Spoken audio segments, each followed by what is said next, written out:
gross.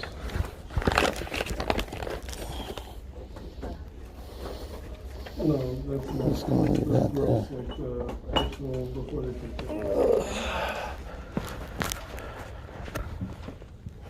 No, but it is gross.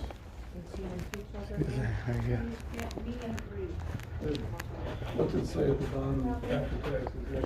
And before I forget, here is your flash drive. Awesome. I brought my computer. I don't know whether that'll help or not. I've never used a flash drive, so I don't actually even know how. I'll let these plug it in and it should open up. It like should do it files. itself? Yeah. You'll have to unzip some of the files, but that's pretty simple. Okay, yeah, I've done that back in the day, but that was back when AOL was popular. Back when the internet came on CDs. I was the manager of the first internet cafe here in town, called XLN Cafe next to the post office.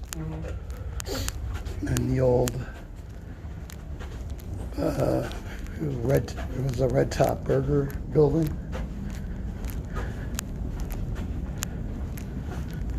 Man, you get your exercise just going from through the office. No. Luckily, this is all it is. If you want to put the door behind you. Alright, got it. Alright. So, I did put everything I have on there, but I am still missing some things. And I don't have the body-worn camera from Manitou yet, even though I have requested it. They ignored my subpoena. So, the steps for that are, I'm going to have my investigator follow up with them and see what the deal is and why they ignored my subpoena.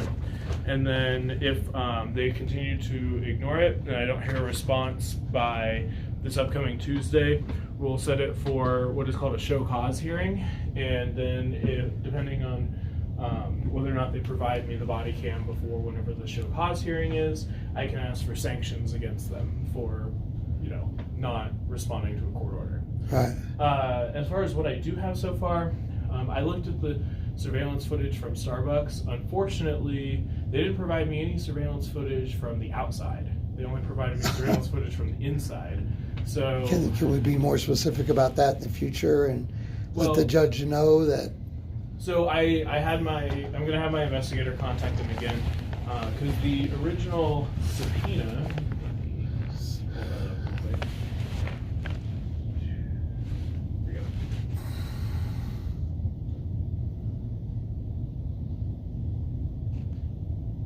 Was any and all surveillance. So the fact that they didn't provide anything from the outside would be they're violating the subpoena. So we may have some issues there, but for right now, I am going to just see if they have the video from the outside or what the deal is. If it doesn't exist because they don't have cameras outside, then there's nothing we can do. Right. And then same thing of like having the show cause hearing and trying to have sanctions against Starbucks. That I'll have to talk to somebody about because it's different when it's like a government agency versus a public agency about what sort of remedies that we could get. So I'll have to talk to somebody about that if it doesn't exist. And one of the logical reasons I pulled in and put the vehicle in that position is because it was on private property, and I don't think that it should have been authorized to be towed from there. No, they can't. Well, yeah. So, but if they're in their jurisdiction and they're all popular. I want to talk about with this jurisdiction motion that I had filed. So right now the offer is still open until we argue that motion. Oh, I didn't know you had one. Yeah, we'll talk about that in a second. Okay. So the offer is still open up until we argue that motion. As far as the jurisdiction motion right now, I don't see anything that showed that there were any CSPD officers on the scene or anything like that, and all of this happened in Colorado Springs. The only thing that I'm a little concerned about is that Officer Rathburn, or however it is called,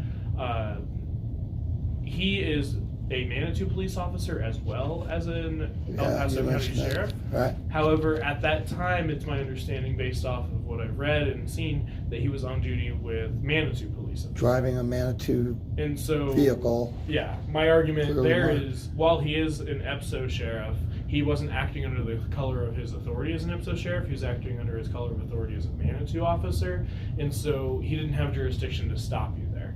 And how the case law on that comes out is, if he saw you committing a crime or starting the commission of a crime in Manitou, or then he has the authority to stop you, or if he also has the authority to stop you in Colorado Springs if he calls a CSPD officer or an Ipsos sheriff over. He did that after the case, after the fact. Okay. A Colorado Springs police officer was on scene, but by that time I had already been cuffed and I'm in the back seat of the car. I didn't have any communication with it.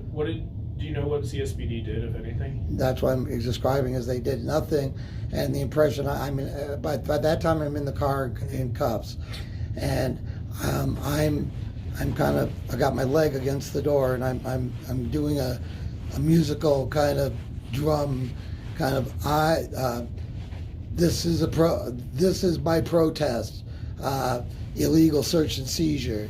And I just kept repeating that, and I was doing that for a purpose, because I knew that the guy was pursuing me way outside of his jurisdiction, but he didn't have probable cause. So he did have probable cause to make a stop, because he said that you had turned your lights off, and that's enough for a probable cause stop. But I think there's jurisdictional issues. Like I said, I don't think there's a probable cause issue for the DUI, but I do think there are jurisdictional issues. So after you were put in the car, you were put in the Manitou car, right? He was a Manitou vehicle. Yeah. And then what happened? Where did you go? I drove by my house, lights on. I didn't turn lights off until I was in. Hold on. I'm not concerned about what happened. Okay. Once you were in the police car. Okay. What happened? The Colorado Springs police officer was out of earshot, so I could hear what they were saying, but I could tell that the Manitou officer was talking to him, explaining to him what was going on, as I was saying, this is a protest, and you're out of your jurisdiction. I was just letting him know that I kind of know what's going on. Yeah. And that there's that there's already a case going on. So I think I was saying things like this is harassment, but I just stayed to that in kind of rhythmic order, and the Colorado Springs police officer just left. Didn't say a word to me. I asked him for his name and badge number, loud enough for him to hear me. He ignored me. They were probably 5 to 10 feet away from the back seat of the car. The window was right there, but I'm severely deaf, so I couldn't hear anything they were talking about. Okay, so while you were still on the scene, CSPD leaves. Yes. Okay, and then the Manitou paperwork. Officer takes you to Manitou? Or No, where do you go? he takes me straight to CJC, the bumpy route. Okay. And this is after he's wrestled me into place. He didn't really offer. He didn't say anything about roadside sobriety. He didn't say anything about hospital. Last time they took me to the hospital after giving me ketamine. So I was like, oh, so are you guys going to treat me like you did last month? And I was just basically saying, just do your job. And, I'm a big guy and I'm trying to turn around in the vehicle. At some point, I got my cuffs on and he jumps in on top of me. And he's kind of trying to wrestle me into whatever position he thinks I need to be in. And, I'm already sitting in the car with my hands behind my back. But somehow he's in there kind of on top of me. And I'm like, oh, so it is going to be like last week. That's the job you're doing. And so he didn't really, he didn't say anything about drug testing, taking me to the hospital for a blood test. Just took me straight to CJC. And then hit every bump he could along the way, because I was pointing that out. Also, now I get the bumpy ride.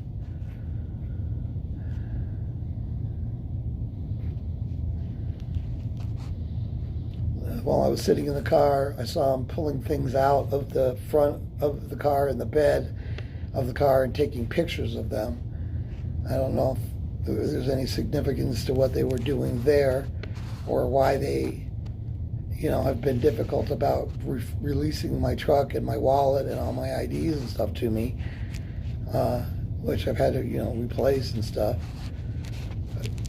There's just so many expenses that I've had that have just set me back so much from this that I have no option left but to just fight it tooth and nail and try to get them to pay for this stuff when it's all said and done.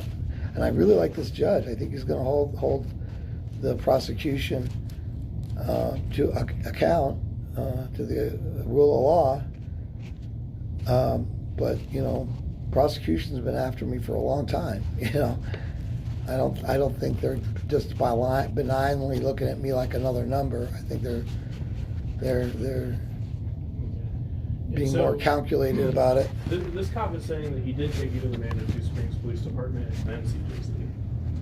Okay, well, I was riding in the car and I was very upset. Okay. I don't remember him taking me to CJC. To Manitou. And now that I think about it, if he did, I didn't go in it. I was in the car. Left you in the car, but that also doesn't sound right either. It doesn't say anything about you being posted into their jail or anything. No, cause when I got to the jail, I'm like, oh, so you didn't take me to the hospital? No ketamine for me today. I'm just being a smart ass, bitch to him. And I was like, so who's charged me here? What law did I break, and who is responsible for charging me for it? And why am I here at the county? And why didn't you just give me a ticket for whatever law you think I broke? I hadn't been drinking. I was working at Lulu's that night. I got so, on that. Right.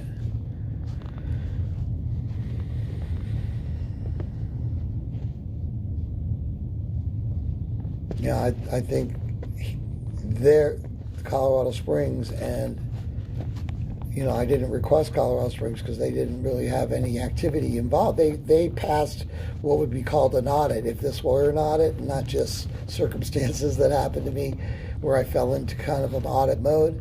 Colorado Springs passed it. If they didn't want to get involved and they didn't see it happen, and then that's the way law should work. The same way 2 days ago. They're also saying they're saying that you did smell like alcohol, but they're also saying that Because I serve it or and clean they're up also after saying it. that you had also spontaneously stated that you were on approximately 7 narcotics at the time. Oh, well, all the time. I was making the point that when you put me in jail, I don't get them. I talked about the fact So that, what sort of narcotics were you on? well, none of them are controlled, and the painkiller is the least by choice, the least impacted or controlled. It's Tramadol. And that's the main one. Basically what I was making the point of is mixing my prescribed medications with ketamine. I was bitching to him about how they did that last time and giving them an opportunity to do it again, because I said that's what's going to sink you guys on the last time, is that you ordered this and they did it against the law. The person who administered ketamine to me was not a licensed medical practitioner. I'm sure. Well, that's what I'm here to change, because in my case it could have killed me. And the same Sunday I got booked in, the paper that I read on the Sunday, the weekend I got booked in, was when Isaiah so-and-so, young black guy in Denver, was murdered in the same fashion. No, I hear you. Unfortunately, to change that though, that's another civil thing that you're And that's the level of my commitment. I want you to know that. So I fully support you doing that. Cool. I'm just letting you know it's not going to be an element. Yeah, it's not going to be an element of this case unless, I get this. I'm hoping that this judge is going to be different than what's going on this week up in Jefferson County with the cops guy who they've got in jail, and they've tripled his bond 3 times to $35,000 cash bond now, and they raised the money for them to do that 2 weeks ago, and they're in the process of doing that again. Although it's going to be like 2 weeks before he gets the opportunity to be bailed out for whatever reason they tied him up with. But the judge recused himself. The original judge recused himself today. And so that means that it's going to take a little time to get another judge, a more senior judge in there. But it's also given him more time to get a more legal defense in addition to what he has already had. But the point is, the judge recused himself, but they're all butthurt because we're trying to point out that everybody, especially on the front line, has to be accountable to the Constitution, and that the reason the jails are full is because there's just too many arrests going on that it should not be going on. And that's the story. The fucking cops guy are not there to personally beat people up. They're there to get people to personally think about what they're doing in this community and what happened to community policing, and not de-escalation as opposed to escalation. Every experience I've had with Manitou so far has been escalation, and I'm going to stand up for that because it's not community policing. So, yeah, I mean that's just kind of my point was that I'm hoping the judge, I was going to ask you to ask the judge if you think it's proper, that can we just put this on camera instead of, can we make this a televised case? No. But will he say yes because he's going to be a trendsetter? He's going to. We can't. No. We're not going to get video recording for this case. Well, and why? And tell me why you don't think that would be Because useful in what my goals to defend. If I'm going to spend time in jail for this, I want to get the most mileage out of it. I hear you, and I wish that we could do that, but for this level of case and for what it is, that's not going to happen. Judges almost never do anything like that as far as having video access or having anything recorded, because you can still get like a transcript and everything like that. But Right. usually the only circumstances that I've ever seen video recording for in the courtroom have been for like death penalty cases. And technology calls for change and adaptation, and the way adaptation and change happens is over time. So is it going to be harmful for us to ask the judge that, to give him an opportunity to look at the fact that this is a YouTube reported set of events, and it's significant to the way news is being reported these days? Okay. So Well, is I there a hear basis that it for could help asking? your civil case, but how does this affect your criminal case? If the man really wants to if he wants to follow the rule of law, and that's the impression I get from him as he speaks, and I watch him, and I have on numerous occasions, you've seen me there. If he really believes in the rule of law, he will challenge the prosecution to the level where they have to expose themselves. Yes, but And we can then do the that people without it decide. being video recorded. I don't see it happening. Well, I get that. However, if by asking for it to happen, are we starting to break down those walls and barriers? And that's what I'm asking. If it's not going to hurt you and your... That's not something I feel comfortable asking, because I don't think it's necessary or relevant. I think it would be a frivolous request as far as your criminal case is concerned. Can I invite you to think about it and maybe pass the idea around a little bit and just get a consensus? And If you want to talk to people about it, no, I mean you. I'm asking you to leave the door open to let it percolate a little bit, because we're going to have time, And that's the other thing about this in terms of that I'm kind of not concerned about, but I want to have more information from you on, is just the difference between waiting it out, sitting it out, pushing it back ourselves versus them having done it already to an extent. The court schedule. I mean, what's going to work in our best interest now that we're at where we're at in your opinion? We'll talk about that. The court process is slow, especially in the Division 13, because I set a lot of stuff for trial, and so stuff gets pushed out all the time to where that's just how it is. I've noticed that. Cases, you can only try so many trials in a week type of deal.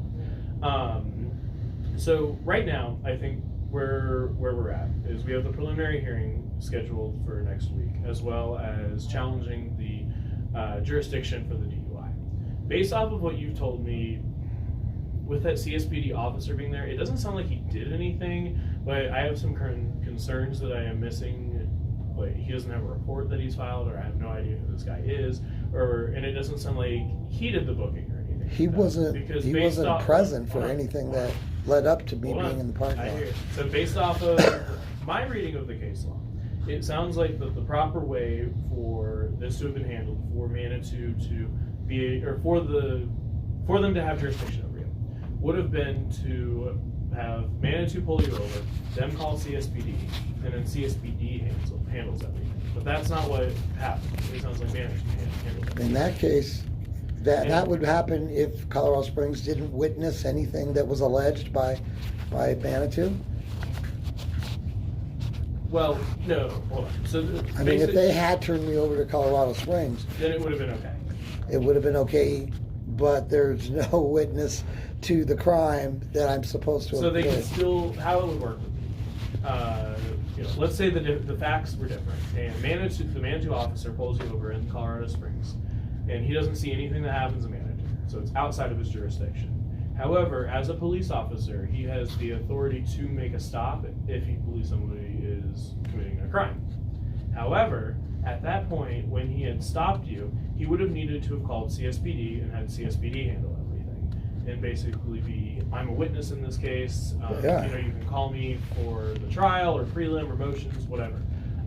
But as far as the actual filing of the case and everything, that would have needed to have been done through a CSPD officer or an EPSO officer. And that is what didn't happen in this case. So it wouldn't have mattered whether or not, basically, I think they would have had jurisdiction if CSPD took over the case, even Right. though Manitou is the one who did the stop and would have been the Right. main witnesses in the case. They were the ones who needed to do that. And there was a discussion going on between the cops, Mm-hmm. and then they were ignoring me, what I was doing, because they were intensely involved in this discussion. And the feeling I got, I didn't hear anything, but by body gestures and that kind of thing, the demeanor of the Colorado Springs cop was, no, I'm not doing anything. I'm not going to be I'm not willing to be part of this because I didn't see anything. And so where we are at right now, I filed that jurisdictional motion, and I think we have a really, really good shot. However, I can't ever guarantee everything. I think that the two biggest problems that we have are that there was a CSPD officer that was there, even though he didn't do anything, and that the cop that stopped you also works for El Paso County. I don't think that's enough. However, the court may consider that being enough and reject our motion. And at that point, the offer on the table is gone. And we pretty much will have to Fight it out. well, we might be able to argue for another offer. Maybe I can convince the DA to keep this offer open, and if you are interested in it. I'm interested in them dropping the case Well, I hear you. and That's taking what we're challenging. responsibility for the first time that this all went down. And that's really the main part. These are other add-ons, you know. I hear, hold on, and I hear I don't you. want to lose That's- track of that. That's what we want to challenge, and that's where we're at. However, and I know you want to fight everything and stuff like that, but you also have to consider what the risks are as far Well, as yeah. if we were to lose versus what the offer is. So let's talk about the offer, and then I'll go over again what the possible penalties are for what you're facing, and we'll My go from wife's there. like, are you going away for 12 years? I don't think so. And I said, I don't think so either. So- I don't think that's what their goal will be. Yes. So right now, this doesn't include the other two traffic tickets, but I think they'll just dismiss those as part of the plea if you were to take this.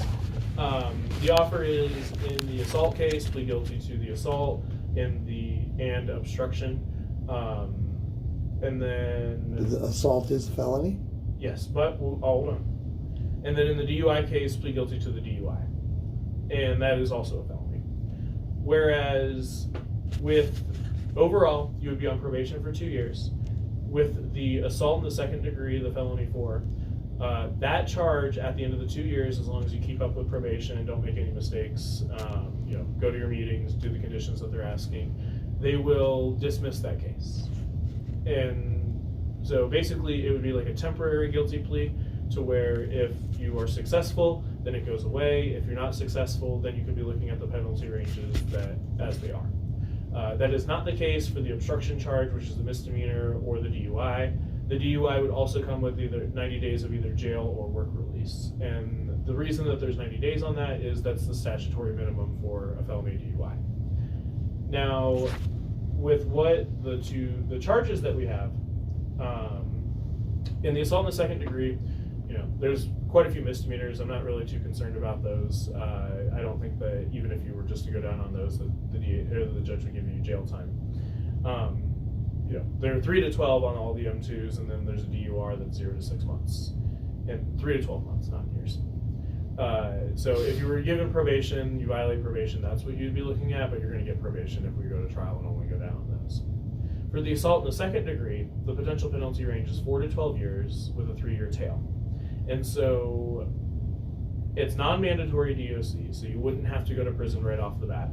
And they would have to show that you knowingly caused some sort of bodily injury to this officer. And basically the facts that they have are, they're saying you kicked him in the shin.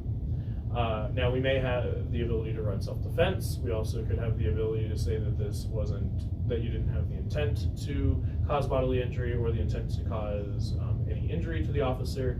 Again, I also haven't seen their body cam, and as far as the video from Chase Bank, I do have it, but they have it through some weird application that I haven't figured out. So I sent a message to my investigator and said, hey, can you figure out how to play this video? Which would be a solution for me that I hope I would get access to. Yeah, I'll tell you how to do it, because I put the video and all the files on there, but I couldn't figure it out how to play it. So but once I know, that's it. I have a friend who's a techie that might be able to figure that out too. Where to find that? Because usually I'm pretty good. This is like one of the first times I've had some sort of weird application that I haven't been able to figure out how to get it to play. So you haven't seen really anything of any of the altercation? I haven't seen any videos or anything. And there is none for me to see, it sounds like. Well, it's on there. I just don't know how to play it yet. Yeah, right. I'm working on figuring that out. But the Manitou footage is going to be vital to my case. Yes. And I requested it on the first day I was out, if you saw that, to them directly. And I've requested it too, and that was part of them ignoring my subpoena. Do you want copies of what I showed you at the courthouse the other day? No, I'm good. In terms of that? Okay. So, where we are at right now, I think if we, if you want to do the jurisdictional motion that we have filed, still we can do that. We also, is that one still set for prelim? Let me see. Because I believe, yes, the DUI is also set for prelim, so we have an opportunity to challenge the probable cause, not of the stop, but of the charges in general. And if we do that, then the offer is going to be revoked fully, and the ability for us to negotiate essentially goes away. They may negotiate with us a little bit further down the line, but their typical stance is, fuck you, we're on a trial. With the jurisdictional motion, I think if we just did that and didn't do the prelim, then the DA may be more willing to either give the same offer again or give a similar offer if you're interested in trying to keep that open. If you're absolutely not interested in any offer and just say, fuck it, let's go to trial, I'm game for that too. Yeah. But those are the risks as far as the potential penalty ranges. Well, so the offer flat line is 2 years probation, 90 days jail, and then 3 years beyond completion of probation. So if you end up doing any sort tail end? If you do any sort of DOC time, that's the only way that tail is activated. And that's because I've done something along the line to aggravate this deal. But that hangs as a threat if I did something to aggravate the deal. Well, hold on. It's still over at 2 years. If I get through 2 years without aggravating the 2 year deal, then the 3 year deal is gone. Then there's no parole tail, and the felony 4 is gone. Right. Or the assault is gone. The DUI is staying now. But which is just an extension of habitual traffic offender that I've had in my belt pocket for a lot of years, and I don't think I think that needs to be challenged. Well, that's because what the it's federal, and what I've heard about this from lawyers that have had to be paid to get this information released and passed out, is that if people have not, if cases have not been heard by a jury of their peers that led to that conviction, then it's not counted as a felony habitual offender deal. Well, so And I've been as far- railroaded like that my whole life. So as far as traffic goes, there are no felony traffic charges other than felony DUIs and like vehicular homicides and stuff. There used to be a felony habitual traffic, but that's gone. That went away in 2014, 2015. So how does that affect me now with me wanting to be a gun owner? And when I applied, the CBC denied me, and that was about a year or two ago. That's gonna have to be something with a civil attorney again, because I'm not too familiar with like how like gun licensing and stuff like that. Right. But since that is no longer a felony, there might be some avenue to be like, hey, what I was having a felony, but it's no longer a felony. And so since the statutes have changed, I believe that there could be. So I just have to do more homework on that, but where it relates to this particular case is that, does that mean that the felony, the habitual, another DUI on top of my past ones is what I'm getting at and trying to vocalize? Does that mean that it's not a felony? No, the DUI would be and then That's what I don't get, because like you just said that they abolished that in 14. that's just for the habitual traffic offender. It's not, the DUI isn't a habitual traffic offender situation. That is because you have 3 previous DUIs in your history. So it is kind of it's a different sort of, it's not a habitual traffic, it's a habitual DUI. Right, which is why they justified not giving me concealed carry or whatever. I was just trying to test the system. And with the DUI fourth, that would prevent you from having firearms. Yeah, so so no, I definitely want to like not take this deal. Okay. I believe that they're not in the long run gonna think I'm a good investment for long term staying. More of a cost like that, and I'm wanting this. What I've been studying through my Black's Law book is some of the things that I've caught my eye is progressive sentencing. And the one that I want you to know, and that we've got time for me to express this now, is that in the early 90s, mid 90s, I was with a local practitioner in alcohol education and therapy. We were partners in expressing and expanding the knowledge of cognitive behaviorism in this community, in the treatment community, and CJC. So I passed a background check along with him. He already had the ability to go and come from CJC to offer classes in his house. I was his tag-along and got okayed to do it. I only did it a couple times because I decided that that my personal life, it was going to take too much out of my personal life to commit to the kind of level, and my kids were at the age where I didn't want to do that. But nevertheless, I passed it, and I got it done then. And since then, I've acquired my key badge, level 2 key badge, for cannabis, which requires a more intensive search into your criminal background. Those are things that I, in the terms of progressive sentencing, what I found when I was there this last 22 days is that I just fell right back into the helping mentality. And not only do the people who I was hanging out with, who sit and play cards all day, and don't really decide to structure their class, their thinking themselves without joining a program they get credit for. I started just getting people interested in talking about these topics, like how you change your mind and change your thinking. And so my hope, if I do have to end up doing some time here, I've done community service before, work release before. I've had to go out and stay in the tent for work release. I've been in ComCorp. I have a long history of communicating. I was one of the trainers of cognitive behaviorism in ComCorp in between cases. So I want the judge to know all this and to look. Yeah.